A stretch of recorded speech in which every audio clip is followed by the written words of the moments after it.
Hello, നമുക്ക് മാങ്ങക്കറി ഉണ്ടാക്കാൻ നോക്കിയാലോ. നല്ല പുളിയുള്ള മാങ്ങ ഞാൻ 2 എടുത്തിട്ടുണ്ട്. ആവശ്യത്തിന് പച്ചമുളക്, സവോളയും കറിവേപ്പിലയും ഇഞ്ചിയും അരമുറി തേങ്ങയും.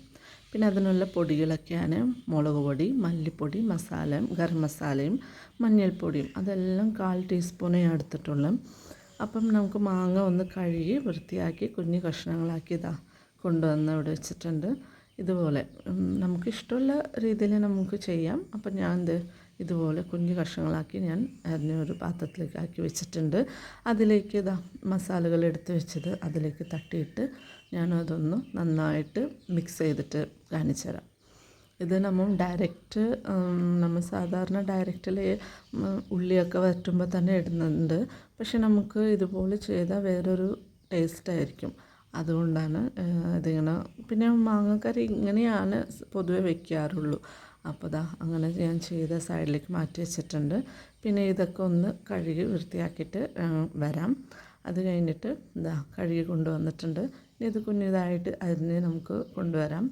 എന്നിട്ട് നമുക്ക് ഇതുപോലെ ചെയ്തിട്ട് നമുക്ക് സ്റ്റൗ കത്തിച്ചിട്ട് അറിയാമല്ലോ, സ്റ്റൗ കത്തിക്കുക, ചട്ടി അടുപ്പത്ത് വയ്ക്കുക, അത് ചൂടായതിനു ശേഷം വെളിച്ചെണ്ണ ഒഴിക്കാം.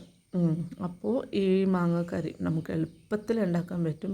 നമ്മുടെ വീട്ടിൽ പെട്ടെന്നൊരു ഗസ്റ്റോ ആരെങ്കിലും വരുന്നുണ്ടെങ്കിൽ പറഞ്ഞിട്ടുണ്ടെങ്കിൽ, നമുക്ക് മാങ്ങ ഉണ്ടെങ്കിൽ നമുക്ക് ഇതുപോലെ ഒന്നും ചെയ്ത് വെച്ചിട്ടുണ്ടെങ്കിൽ, പിന്നെ നല്ല ബീഫ് റോസ്റ്റും ഈ മാങ്ങക്കറി ഉണ്ടെങ്കിൽ സൂപ്പർ ടേസ്റ്റായിരിക്കും. ചെയ്യാത്തവരുണ്ടെങ്കിൽ ഒന്ന് ട്രൈ ചെയ്തിട്ട് നോക്കണം കേട്ടോ. നല്ല അടിപൊളി കോമ്പിനേഷനായിരിക്കും അതൊക്കെ. അപ്പം എണ്ണ ചൂടായിട്ടുണ്ട്. ഞാൻ അതിലേക്ക് സവോളയും കറിവേപ്പിലയും പച്ചമുളകും ഇഞ്ചിയും ഇതെല്ലാം ഒരുമിച്ച് തന്നെയാണ് അതിലേക്ക് ഇടുന്നത്.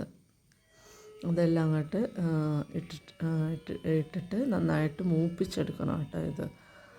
അപ്പം നമുക്ക് പെട്ടെന്ന് ഇനിയുള്ളത് അങ്കമാലി മാങ്ങക്കറിയുണ്ട്. അത് ഇതിനേക്കാളും ടേസ്റ്റാണ്. അത് അടിപൊളി ടേസ്റ്റ് എന്ന് പറഞ്ഞാൽ അടിപൊളി ടേസ്റ്റാണ്. ഞാനൊരു പ്രാവശ്യം അതിൻ്റെ വീഡിയോ ആയിട്ടൊക്കെ വരാമേ.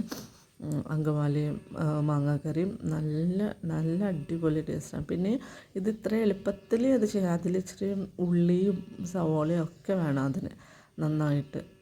ഇതിൽ നമുക്ക് ഇപ്പോൾ 2 മാങ്ങ ഞാൻ എടുത്തിട്ടുള്ളൂ. അപ്പോൾ അതിനാവശ്യമുള്ള ഞാൻ ഇപ്പോൾ 3-4 പേർക്ക് കഴിക്കാൻ പറ്റുന്ന കറിയാണ് ഇത് എടുത്തേക്കുന്നത്. അതുകൊണ്ടാണ് ഞാൻ 1 സവോള എടുത്തിട്ടുള്ളൂ. അപ്പോൾ ആൾക്കാരുണ്ടെങ്കിൽ അധികം 2 സവോള എടുക്കാം. പിന്നെ ഇതുപോലെ എരിവിനനുസരിച്ചുള്ള പച്ചമുളകും എടുക്കാം. അപ്പോൾ ഉപ്പൊക്കെ ഇട്ടിട്ട് ഞാൻ നന്നായിട്ട് മൂപ്പിക്കേണ്ടത്. ഇതൊരു ചെറിയൊരു ബ്രൗണിഷ് കളറാണ് വരെ, കണ്ടോ, ചെറിയൊരു ബ്രൗണിഷ്. ഇതാണ് എൻ്റെ ഒരുപാട് ബ്രൗൺ ആവരുത്, ഇതുപോലെ മതി. എന്നിട്ട് ഈ നേരം കൊണ്ട് ഞാൻ പോയിട്ട് അരമുറി തേങ്ങ എടുത്തിട്ട് ഇത് സെക്കൻഡ് പാലാണ്, ഇത് ഫസ്റ്റ് പാലാണ്.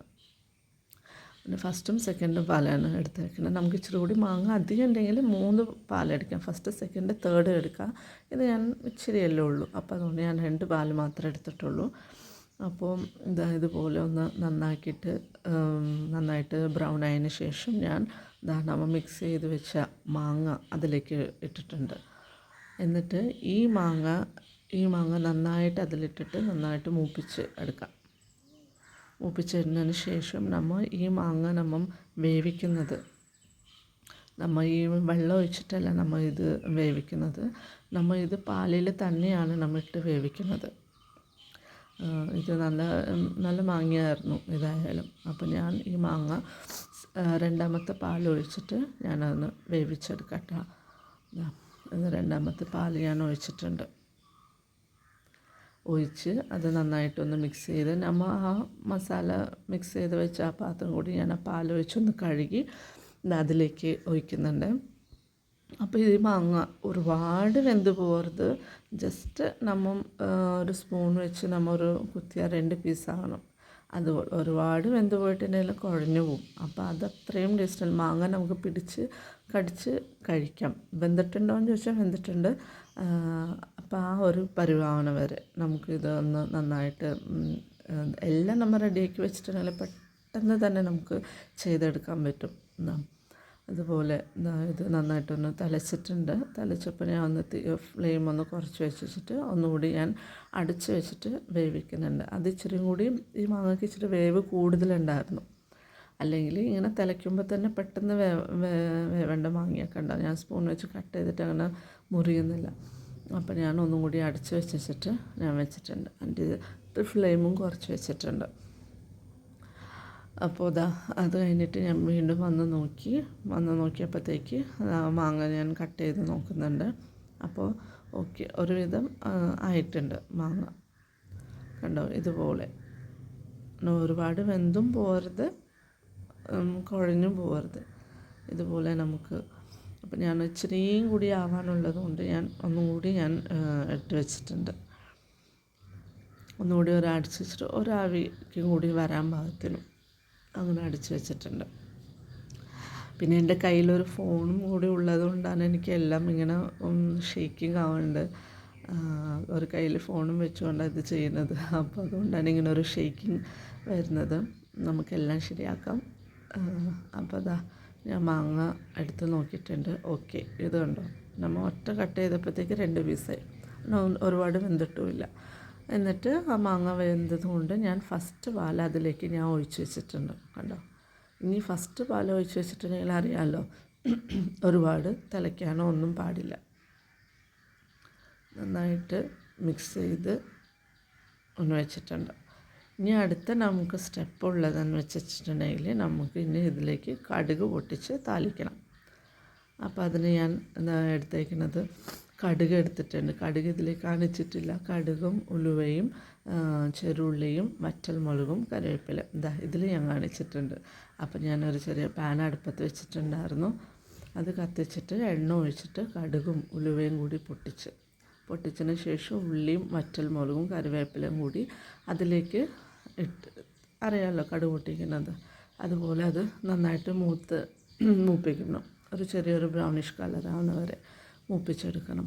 എന്നിട്ട് ഇവിടെ ചെറുതായിട്ടൊന്ന് തിളച്ച് തുടങ്ങിയിട്ടുണ്ട്. അപ്പോൾ അതിലേക്ക് തന്നെ നമ്മൾ ഈ കടുക് പൊട്ടിച്ചതും അതിലേക്ക് മിക്സ് ചെയ്തിട്ട് അങ്ങോട്ടേക്ക് താളിച്ചിടാം. എന്നിട്ട് ഇതെല്ലാം കൂടി ഒന്നുകൂടി മിക്സ് ചെയ്ത് വയ്ക്കുക. കണ്ടോ, ഒന്നോട് മൂപ്പിക്കാണ്ട് തന്നെ ചെറിയൊരു ബ്രൗണിഷ് അതാക്കിയിട്ടുണ്ട്. പിന്നെ ഇതിൻ്റെ ഇടയിൽ നമ്മൾ ഉപ്പ് ഇതൊക്കെ ഉണ്ടാകുന്ന നോക്കണം കേട്ടോ. ഉപ്പോ അതൊക്കെ ഉണ്ടെങ്കിൽ നമുക്ക് നോക്കാം. ഒരുപാട് എരിവില്ലെങ്കിലും കുഴപ്പമൊന്നുമില്ല. വറ്റൽമുളകും പച്ചമുളകും ഒക്കെ ഇട്ടതല്ലേ, അപ്പോൾ ആവശ്യത്തിന് എരിവുണ്ടാവും. നന്നായിട്ട് എന്നിട്ട് ലാസ്റ്റ് ഞാൻ ഗരം മസാലയും കൂടി ഒരു നുള്ള് ഗരം മസാലയും കൂടി ഇട്ടിട്ട് നന്നായിട്ട് മിക്സ് ചെയ്തിട്ട് ഞാൻ അവിടെ അടച്ച് വെച്ചിട്ടുണ്ട്. അപ്പോൾ ഇത് നമുക്ക് ചൂട് ചോറിൻ്റെ ഒപ്പം ഒക്കെ കഴിച്ച്, അല്ല ബീഫോ ചിക്കനോ ഒന്നും ഇല്ലെങ്കിലും കുഴപ്പമൊന്നുമില്ല. ഈ മാങ്ങ കഷ്ണം കൂട്ടി തന്നെ നമുക്ക് ഇതെല്ലാം കഴിച്ച് തീർക്കാം. നല്ല അടിപൊളി ടേസ്റ്റാണ്. എല്ലാവരും ഒന്ന് ട്രൈ ചെയ്ത് നോക്കണേ.